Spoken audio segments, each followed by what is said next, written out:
Digamos, a medida que nosotros vamos trabajando con nuestra voz, empieza a aparecer factores diferentes que nos vamos dando cuenta que influyen en nuestra voz, ¿sí?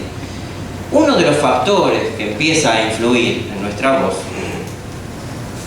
es el estrés. Está muy de moda hablar del estrés, ¿no? Pero la verdad es que es difícil, en principio, cuando la gente habla de estrés, entender exactamente qué quiere decir estrés. Porque nosotros, digamos, cualquier persona que tiene cierto estado que podríamos denominar de nerviosismo, cualquier persona que está muy tensa, por ahí va al médico y el médico dice: no, usted está estresado, ¿sí? ¿Y qué quiere decir que está estresado? ¿Qué quiere decir que estemos estresados? Bueno, como definición, podríamos decir que el estado de estrés se produce cuando hay una serie de demandas inusuales o excesivas que amenazan el bienestar e integridad de una persona. Esto no quiere decir que nos tengan que pasar cosas graves. Por supuesto, si nos pasan cosas graves, seguramente eso va a generar un estado de demanda para enfrentar esa situación.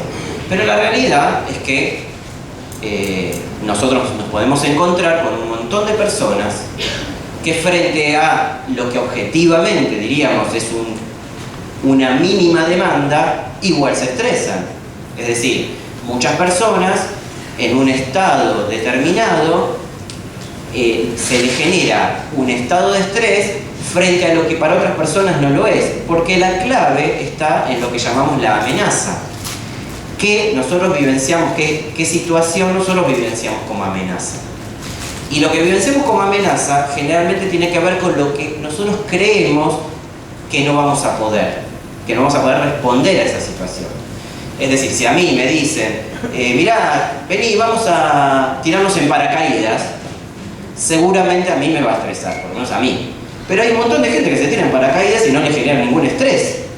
Sin embargo, esa misma persona que se tira en paracaídas, quizás ve una cucaracha y sale corriendo, ¿sí? Entonces, ¿cómo se explica? Porque claramente una cucaracha no me mata, lo sabemos, no es una serpiente que puede ser venenosa y todas esas cosas. Un mosquito no me hace nada, un ave que vuela no suele matarme, y sin embargo, la amenaza con la que vivimos esa situación, algunas personas estamos hablando, obviamente, es excesiva.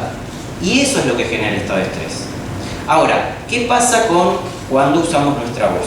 Laura dijo algo que es fundamental, ¿no? Que aquellos que desean trabajar con su voz, que enseñan a trabajar con la voz, o que se ocupan de cuidarla, curarla, etc.,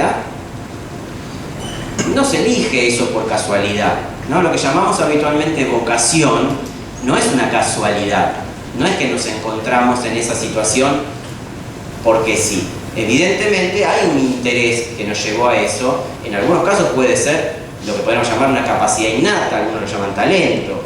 Hay gente que sí, pareciera que abre la boca y le sale la voz. No son la mayoría, pero pareciera, por lo menos así lo sienten. Pero el resto, generalmente, tendemos a trabajar con esto, si trabajamos con esto, porque hay algo que nos preocupa en relación a eso. Eso nos lleva a investigar las voces de otros, nuestras voces, las teorías, etcétera, etcétera, y eso es lo que nos lleva a tratar de ayudar a otros, ayudarnos a nosotros mismos también. Si es así, es porque sentimos que ahí hay alguna dificultad. Y si hay una dificultad, en algunos casos eso puede ser tomado como una amenaza. ¿Cuándo aparece como una amenaza? Bueno, probablemente cuando me tengo que enfrentar a situaciones donde tengo que usar mi voz. Si soy actor, seguramente voy a tener que usar mi voz. Y esa situación, si yo siento que mi voz no es la que me gusta, no la tengo desarrollada como me gustaría, o no suena, como dijo bien Laura antes en la grabación, como a mí me gustaría, evidentemente el momento de tener que actuar me va a ser más dificultoso que si sucede lo contrario. Lo mismo si canto, o lo mismo si estoy como en esta situación, en mi caso, que estoy como orador, ¿sí? Ahora, es curioso porque más allá de que nosotros podamos trabajar técnicamente la voz, eso no necesariamente nos lleva a estar conformes con nuestra propia voz, ¿sí? ¿Y qué es lo que empieza a suceder en esas situaciones? Bueno, obviamente, esto que decíamos del estrés, que es esa situación que yo siento que me demanda y yo no puedo enfrentar, me hace, en algunos casos, bloquearme, tensionarme, ¿sí? Ponerme, como se dice habitualmente, ponerme nervioso, o se empiezan a generar determinadas emociones, ¿sí? De las cuales nosotros no siempre tenemos digamos, un conocimiento de ese tipo de emociones.